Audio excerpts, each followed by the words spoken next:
Pulivendula ZPTC ఉప ఎన్నికల్లో ఓటేసే ప్రతి ఒక్క చెల్లెమ్మ ముందుగా ఆలోచన చేయండి.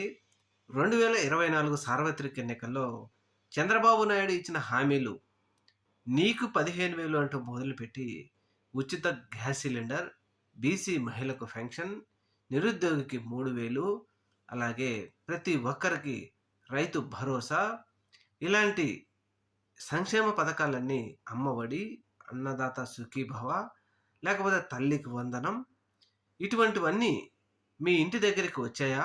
సంక్షేమ పథకాలు బాండ్లు ఇచ్చారు కదా, ఈ బాండ్ల ద్వారా మీ ఇంటి దగ్గరికి వచ్చాయా లేదా ఒకసారి ఆలోచన చేసి, సంక్షేమ పథకాలు ఇచ్చిన డబ్బులు ఇస్తాము అని అప్పులు చేసినటువంటి ఈ ప్రభుత్వం మరి ఈ డబ్బులని ఎక్కడ పెడుతుంది?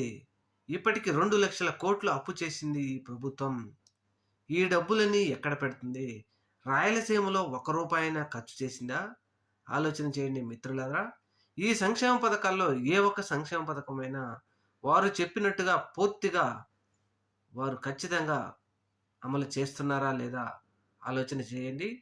చేసి నిర్భయంగా మీ ఓటు హక్కును వినియోగించుకొని జగన్మోహన్ రెడ్డి గారిని ఘన విజయం సాధించే విధంగా మీ ఓటు హక్కును వినియోగించండి అని పులివెందుల, ఒంటిమిట్ట అక్క చెల్లెమ్మల్ని, అన్నదమ్ములందరినీ కోరుకుంటున్నాం.